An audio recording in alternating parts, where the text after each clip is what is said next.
Bandiraɓe musidɓe tedduɓe heediɓe rendaɓe gurdam welani ha welani hande belammo ko waɗi en gaɗa beño natirami noon ko jimol gotol ngol koreji men jolfuɓe kewimde o ene mbiya bojo bojo ye sen mbawi ñewna waw waw waw waw kono mi jimol ngol wartuɗume pular Égypte ndoge bamon ari ey bandiraɓe musidɓe tedduɓe heeɗiɓe rendaɓe gurdam en jetti gueno taɗɗo towɗo o goto mo senare wodani baɗowo ne wela ene welda ene welira te watta so wona ɓural wadde noon so tawi gueno baɗowo ne wela ene welira so tawi o waɗi nima annene eko beltortoɗa aɗa foti yettudemo nde tawno aada ala ko wawani hoore mum kala ko mbaɗɗa tawra koye dow hajade gueno eɗen gandi ne mbirunomi ni tan équipe nationale e nder leydi way kono ndungu ni ala gaño sabu façon neɗɗo no wawi wade e no wawi siforade e nder leydi ndi kala ñane leydi makko fettata o yiɗi ko leydi ndi heɓa araaray so puyɗo so ƴoƴƴo so kangaɗo so jarowo so mandilowo so ceerno kala ko wawi wonde sinno ko sago makko so tawi araaray o tigi rigui ene artire yatawto ko leydi makko artirta ɗum 1960 fewdi joni eɗen teɗono eɗen donki en keɓ eɗen teɗono eɗen donki en keɓ en jeeyi final fodde laabi tati min noon Allah rokki kam fartange wawde hawrude ɗiɗon finaluji tati ne tawno koye génération men ɗum woodi finaluji ɗi fof hen ɗiɗi Allah waɗi en perti ɗum Allah rokki en fartange wawde hebde coupe en 2022 ɗum noon naati e nder histoire jour ji ɗi naati e nder histoire majjata mayata momtata ko haaduno siforo caggal noon weltade e oɗo araaray garɗo en gittat araaray o fof totten ɗum ɓen ɓe gandanɗa hoorema ko yinnoɓe Sénégal watornoɓe Sénégal darinoɓe e dadinoɓe e sirñinoɓe ngam yo Sénégal heɓ araaray e gurdam mumen hen goto ko Joseph Keto hen goto ko Bruno Metsu goɗɗo o ko Pape Bouba Diop ndeysan eɗen gandi hakkude Sénégal e France bi o en jejjita ɗum haaduno firto nde tawno naati e nder histoire football e nder leydi men Sénégal yo Allah ɓuɓan ɗum hen goɗɗo o noon ko Jules François Bocandé kono noon en jejjitani 12e gaynde to wonno fof wonno koye ñaagade wonde yo araaray o artu e nder leydi men Sénégal Félicitations génération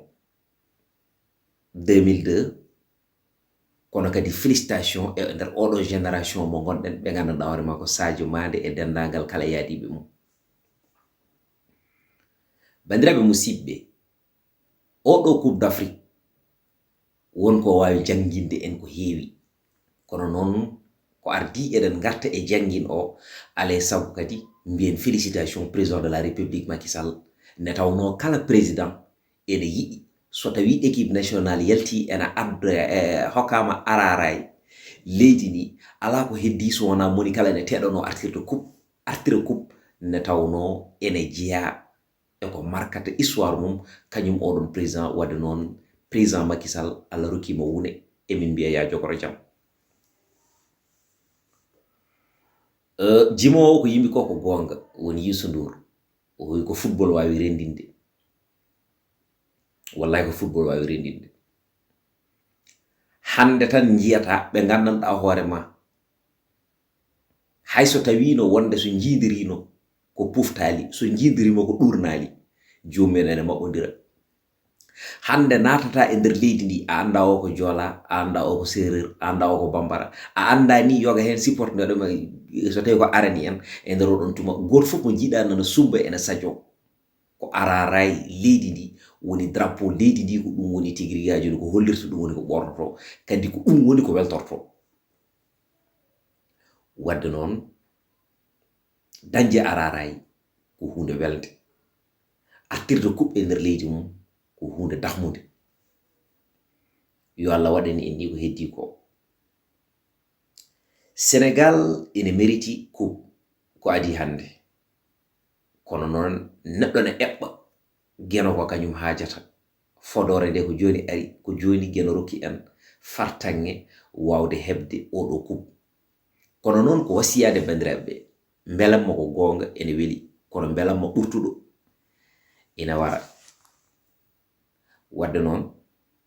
so tawi en beltima ganden ne beltiri ɗen. Neɗɗo fof andi wonde tigi rigui ha joni won fitandu mum wona certaine belamma wawa hebde hen, yo jomum yaaru hen jam jam. Kadi jiɗɗen ko weltare en jiiɗa sunare. Ɗum waɗi noon mboɗa andi hande hewɓe beltima hen, hewɓe aussi cardiaque mumen irtima hen. Kono noon kala irtoraɗo yo sellu e dow jam, kono kadi kala mo sellani no Allah ne wawi belamma o ardi ɗum ko jam, ummo yejjira caɗele mum fof ha gasa ha laaɓa car. Jango kadi so tawi eɗen tertoyoɗen ɓe dow jam, beltoroɗen ɗum e dow jam, mbasen bonnude, mbasen bonirede e nder onon fannu. Haadi mbiɗen noon koye belamma jahaten. Goto fof yo andu tigi rigui ha joni coupe o ko coupe mum. Goto fof kadi yo andu leydi ndi ko leydi mum. Goto fof yo andu wonde wonko firata, wonko firtata, wonko wawi ɓeydude e nder leydi mum. Ne tawno sa woni e nder leydi woto ƴeew ko leydi ndi wawi ɓeyden ɗon ko, ƴeew ko mbawɗa ɓeyde nde leydi ndi ko. Kono kadi eɗeni mbiya mention spéciale e sukaɓe ɓe gandanɗa hoorema ngal ala ko wonno fandare mumen so wona yo Sénégal rendu wona haɓɓere wotere. Yo Sénégal rendu ñiiɓa e diine mum. Yo Sénégal rendu salo ko fini tawi ɗo ko majji. Ɗum noon en mbawa haalde ha gaynen taw en mbaɗani ɓe rendre hommage. Woni ɓen ɓe gandanɗa hoorema wiide ko anda samma jikkoyi darinoɓe ɗo henna cali dabbati gorkati e nder leydi ndi, darinoɓe ɗo henna mbi wonde kañum men gondi koye geno, gondi koye nelaɗo Allah sallallahu alayhi wa sallam e sahabaɓe mum, kañum kaɓonto ko diine l'islam. Ene pari hen pour wasde pitali mumen. E ɓen ɓe gandanɗa hoorema hande goni koye nder YouTube, ɓe goni koye lawol oñigol, kono noon eɓene ndara oncude wonɓe e lawol oñigol. Kala boyɗo ɓe caƴƴa labangal ngal beele ne ruto. En mbawa limtidde ɓe, sabu ɗum se limti ɓeɗo gaccen ɓeɗon gila e haaloɓe ɗemgal men niniwal ha e haaloɓe ɗemɗe niniji goɗɗe taw noon koye nder leydi hen goni. Donc noon ɓenne mbiyama mention spéciale kadi coupe o ko coupe mumen, teddinirama coupe o. ɗum ɗo ko gueɗal ngal Allah yoɓi en, mo Allah jingani noon tampani. Vive diine l'islam, vive fina tawa tigi rigui ha joni leydi men ndi sukaɓe men diiniyankoɓe men ɓe gandanɗa hoorema ko renɓe aadaji men ndeni cali majja. Wadde noon oɗo coupe no mbirunomi nane ni, ko gonga o ari ɗo yiɗa, ko gonga o ari ɗo fodono, gonga gandi ko neɗɗo soynantono heɓani so tawi sami tan hoccat. Kono kadi eɗen gandi kala ko wiyano ɗo henna ene waɗe ko jiida e diine men walla ko bonnanta ene e diine men, ma won dariɓe dadiɓe sirñiniɓe calo ɗum ɗon waɗe. Ɗum waɗi noon wonde voix du peuple wona hunde webde, woni wonde dande rendo wona hunde wemde. Kono noon so tawi a jaɓi wonde ɗum alay sago jaɓa rewde e lawol poccugol, kala lawol oñol mbasa ɗaccude ɗum bona. Nde tawno mboɗo heewi ɗo gacce jiɗɗo bonde bona, balle jiɗɗo wonde wona ɓe mbiwol sababu mbiɓe jiɗɗo bonde o so ɗaccama o bonima o bona bonore jiɗɗo wonde o, kono jiɗɗo wonde o so wallama wonima wona jiɗɗo bonde o. Kono noon bandiraɓe musidɓe, gande wona Sénégal naɓe tan belti. Mauritanie naɓe mbiyama mention spéciale coupe o ko kamɓe jeeyi ɗum. Ne tawno hande kala mo ari Nouakchott sikkata wonde coupe o waltoyta ko Nouakchott. Sa ari Basara toon to barak police, sa ummima barak police a fayi étage cassé, sa ummima toon a fayi épicerie 44, sa ummima toon a fayi deuxième épicerie, sa ummima toon a fayi hôtel Koumba Sahli, a ɓenni ɗon a fayi ha marché capital, a ɓenni ɗon a fayi ha clinique. Partout kala ɗo jaaruɗa victoire o nan waɗe célébré e nder Mauritanie. Tawno ko ɓiɓɓe Mauritanie naɓe ɓe gandanɗa hoorema ko joom guri ɓaleji e guri boɗeji mbaɗata ɗum célébré. Firti wonde noon so tawi yimɓe ndendi frontiére goto fof foti ñaganade o goɗɗo ko jam ne tawno bone fi carlaji hande kala ko wawi heɓtade Mauritanie lurtata Sénégal kono kala ko wawi heɓtade Sénégal lurta Mauritanie wadde noon hakkude Sénégal e Mauritanie ko faɗonana e ñaamu kala e gotta ha ko heddi ngo hutartaki wadde ɓe kolliri ɗum min sonno ko sagam sonno ko min eɓɓanno so tawi yimɓe ɓe ne mbaɗa célébré ene mawnina tigi rigui gartirgol kuɓgol mboɗo yiɗi ɓe tacca maayo ɓe jaaha ha Mauritanie ne tawno hakkude meɗen maɓɓe ke en gotum malinaɓe nana mbaɗa ɗum célébré wonɓe extérieur nana mbaɗa ɗum célébré kala ɓe ndenneɗen frontiére uji koye men gonduno wadde noon eɗen gandi wona hunde wemde Sénégal ko Allah yiɗi ɗum kala leydi ene yiɗi ɗum ne tawno neɗɗo yiɗatma tan ko yidde hoorema sa yiɗi hoorema a wattori hoorema a jaggiri hoorema ko hoorema kala jiiɗomo yiɗata waade ko ne mbaɗa ni yiɗa kadi jokkade ma yiɗa ñembude ma ɗum noon Allah ne wawi ndeggodiral kuubuji ɗi ko foti nde laabi ɗiɗi walla laabi tati ne tawno étoile e nder mayo ala gañƴe ɗum min noon son jii gila coupe d'Afrique ko fuɗɗi fawde joni mi sodani mayo hay goto yiyani am ɓatake vertition rouge ne tawno pannomi ko mayo baɗɗo étoile o so ari mi sooda mi ɓorno kadi ko ɗum wonno yiyandam Allah waɗini kam ɗum Allah waɗini en ɗum noon vraiment oɗo coupe on a chance ko mérite kadi félicitations e Sadio Mané nommé de meilleur joueur e oɗo coupe d'Afrique félicitations aussi gardien men meilleur gardien du monde meilleur gardien aussi en Afrique ɗum aussi c'est pas donné à tout le monde wadde omo mérite ballon d'or c'est ça so totamo ɗum on a sens aussi ko mérite donc nak oɗo coupe d'Afrique wona malheur de men ɗo ko bonheur kono kadi aussi Cameroun naɓe enen fof en jii darde mabɓe e yidde Sénégal ƴetta coupe o wadde noon aɗa wawi rendude neɗɗo nguru tawa a rendani mum yidde tawa a rendani mum yiɗande tawa a rendani mum yiyande ɗum waɗi noon vraiment en beltima sonno eɗen jogino ko ɓuuri weltima en mbaɗat ɗum ne tawno so tawi on jii image uji ɗi e nder Dakar sa yi tan cikkata wonde Dakar koko fusi kono noon koko jari ɗum ne tawno ko fotine 30 et quelques équipe aji fof caama goto fof teɗontuno ko kuɓo jaa ha final ƴetta kuɓo ɗum ko goragu tigi rigui wawi wadde ɗum kono noon kadi en mbi gacce ngalama Aliou Cissé enen fof enen poti duwanade Aliou Cissé enen fof enen poti yettude Aliou Cissé kono hewɓe kadi ene poti yafnade Aliou Cissé kono mbaɗa andi Aliou Cissé wona jaggowo o yaafima wonande kala biyannoɗo mo ne tawno ko entraîneur ɓurɗo wawde wadde critique wawde wadde critiqué e nder Afrique walla mbiyan ni tigui rigui ha joni e nder monde he kono noon ko muñal makko e yidde mo Sénégal e yidde mo équipe nationale o e yidde ɗoftodirde tigui rigui e sukaɓe ɓe ko ɗum tagui ɗo jaggunoɗo mo jaggi o accani ɗum noon kala ko neɗɗo jaggi accani woni gonga mum tiiɗe mum woni kadi tigui rigui ha joni yiɗande mum gueno ara tawtuma hen ɗum noon anden aussi aɗa mérite oɗo coupe Aliou Cissé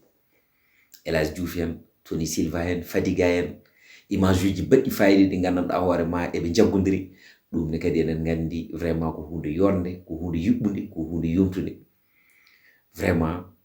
Tiitoonde TV weltinima kala ɓiɗɗo Sénégal ɗo wawi wonde surtout bio wimi e mbimami ne tawno final o no waɗira célébré e nder Fouta Kumbu yummen ni ɓurtu ne tawno won doɓɓe hakkude wuro e wuro on umuɓe Mbolo dogi ha Galayo on umiɓe Galayo dogi ha Diabo on umiɓe Diabo dogi ha Horefonde wadde noon ɗum ko football wawi wadde ɗum ɗon so tawi aɗa dogga a tinata ngam belamma a tinata ngam hebde fartange e nder oɗon tuma wadde noon c'est quelque chose qui est très important fulɓe mbi noon ko soynoto noon so tawi saami foti ko hoccede ɗum noon min mbi félicitations baroɗe men ɗe ne tawno dañje hono ɓeɗo sukaɓe ko dañje sagataɓe yerlitiɓe e wakkiliɓe tigui rigui ɗum noon bandiraɓe musidɓe ko arnoɗe ɗo tan hollirde belamma men en mbi kadi vive Sénégal vive équipe nationale vive les lions yo Allah rokki en fartanŋeji kewɗi yaato ɗum ɗo ko damal tan wonno en udditi en naati ndar ha gadi ko heddi e nder suudu ko fof kono wiye ko maben ɗum mabanen ɗum leydi men ne tawno hay goto añani étoile uji ha heewa yo Allah rokku en tigui ga joni humnude étoile uji ɗi taw noon eɗi taaro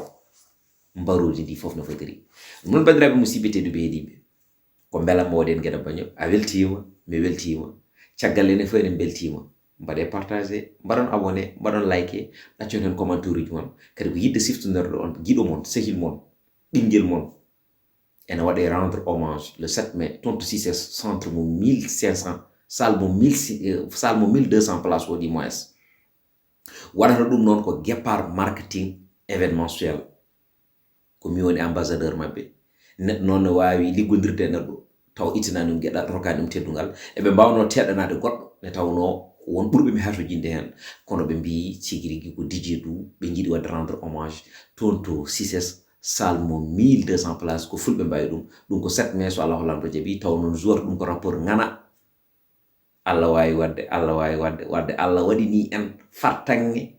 wawde ƴettude kuuɓo kadi ma Allah waɗan en fartange tigui rigui authentique jour toon hunde yuɓɓo pulagu noto ne tawno ne waɗi artiste ɓe hewɓe ɓiɓɓe fulɓe fotɓe arde toon wadde noon ça veut dire ko pulagu woni toon so Allah lamɗo jaaɓi mbattenen hakkillaji men ne tawno ko ɓinguel mon miñiraguel mon badiraguel mon mawniraguel yoga e hen DJ du wate rendre hommage ɗum noon mi itti gueɗe ɗe fof mi fawdima dow pulagu kala bawɗo ɓenninde communication o yo ɓennin teso nden yonti dara ɗe darde ko onon jeeyi ne tawno fof ittama famoyde so moƴƴi ko pulagu so boni ko pulagu ne tawno mi itti ngal ɗon teddugal fof mi rutti ɗum fulɓe non bandiraɓe musidɓe tedduɓe heeɗiɓe rendaɓe gurdam ko DJ du wonno arde hollude belam mum belamo mo ndennuɗen goto e mon kala weltima hen yo Allah rokku en fandinde oɗo kuuɓ Allah rokka en jaggodirde e yiɗodirde e jokkodirde ittodirde kumpa e waddude juuɗe fawde e wawde yoltude hujjaji Sénégal fof no fotiri on jarama. Je souhaite que tu retournes à Dakar avant de revenir immédiatement. Donc je serai à Dakar juste avant les Lions et quand je vais les accueillir avec le peuple sénégalais, eh bien après...